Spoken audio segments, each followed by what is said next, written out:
Ja, hi, ist Som für GermanRhymes.de. Heute sitze ich hier mit den Jungs von Now On, 14KT, and my man Buff One. What's up? How you doing, guys? How you doing? How was the first couple shows? Who wants to start out? Shows have been good, man. We've been having a good time. I think we've done Basel and Dresden and Essen so far. It's been good.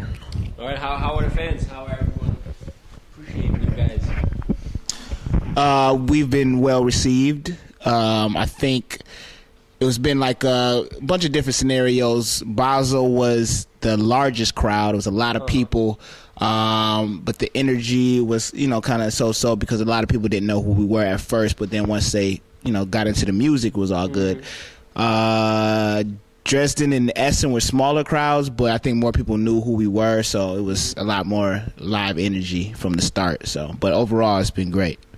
All right, you guys come all from the same background, but some people, you live in LA right now. The Now On guys live in LA, and but how did you guys get together back in the days? Because you got I think the AML all kind of in common. I would say that.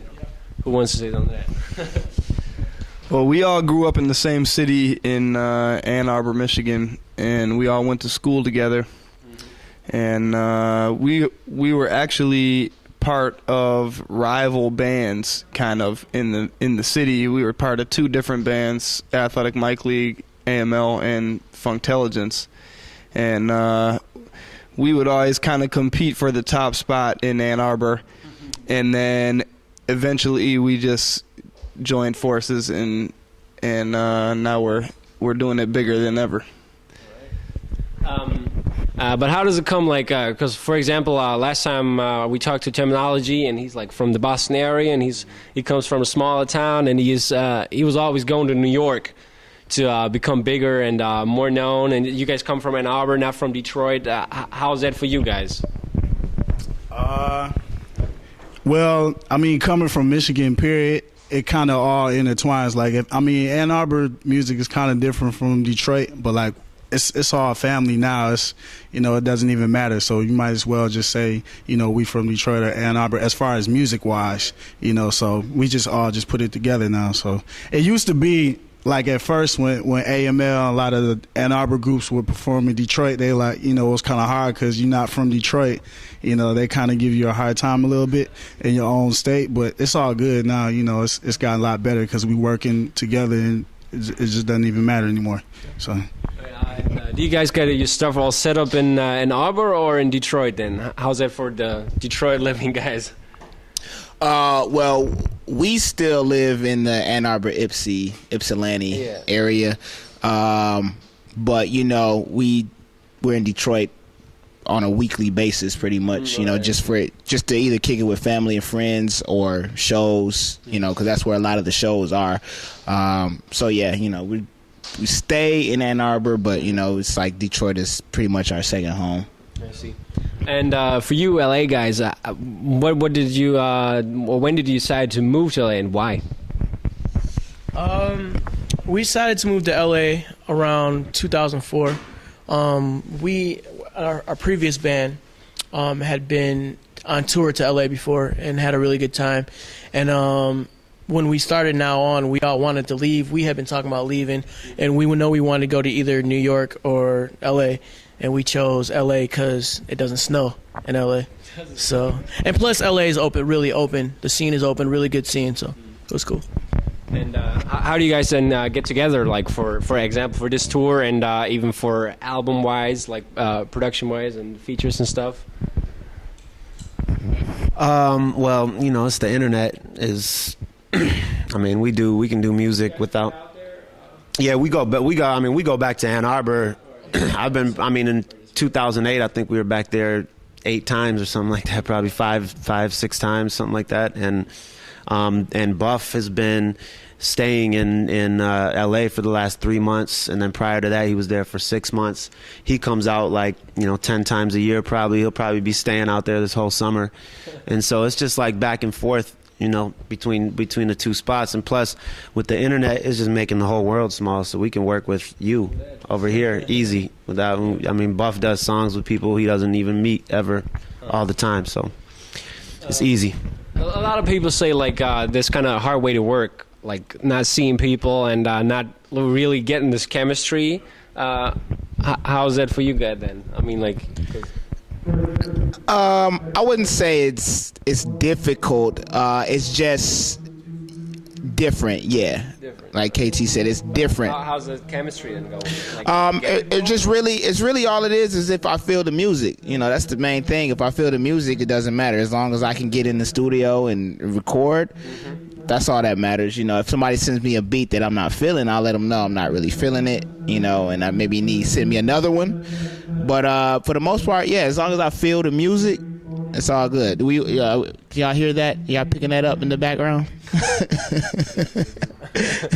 But yeah, no, it's as long as I feel the music, you know, it doesn't matter. I can be over, 10 million miles away from whoever sent me the beat. It doesn't matter. All right. I see. And like I saw the video on your MySpace page. I think it was with the production when you did this thing in 2 days and 10 hours. The whole album, the recording session there. Why did you do this so fast, or did you just do it like that, or? I did it that fast because we're broke, and that's how you be cost efficient in the studio, so you don't waste a lot of time and a lot of money. So pretty much, it's not like I created the songs in the studio. I had already created the songs in my head, and I just went in and recorded it. I had them memorized and ready to go.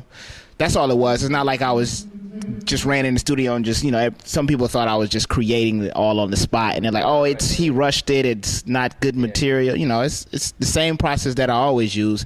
It's just we had a certain amount of block time in the studio, and I had to get it done. So I got it done. The last time when I talked to Elza, he was like saying he did his album in like 3.5 weeks or so, and then now I saw your videos like even faster. It's crazy, man. It's like a skill thing though too. It's like the cats that do that. I mean, it's dope to me. It's dope. All right, all your albums came out last year. Let's talk about first your album, then the Now On album. How did you guys or what do you wanted to achieve with this album? Because you put a lot of effort in it, speaking for the style and the promotion wise with the 3 covers, with this collector's thing. How far do you want to go with that? I think the main thing that we wanted to establish with this Now On album was we really wanted to create a unique sound. And I definitely think that we accomplished that. I was really happy that I felt like we accomplished, the unique sound that we were going for. We were trying to record an album that didn't sound like anything that we'd ever heard before, and really, create a Now On sound that when you hear it, you know that immediately that it's Now On. And I think we definitely got it done on this album, and I was really happy about that because that's a really difficult thing to do. Yeah. The covers too. We wanted to create, the packaging as well, the whole thing around it that nobody had done before. With the cover, who came up with the idea of making like 3 different covers and just making it the same? How did you? Was it just joking around, or? We all came up with doing this different covers. I think that was an idea maybe we had been kicking around for a while, but. Well, originally I think we wanted one cover, but we knew that we wanted a girl in it. And then we thought that it would be weird if we were all 3 in the same cover with one girl, so we decided, we'll just do 3 covers then. All right, interesting choice. I like it.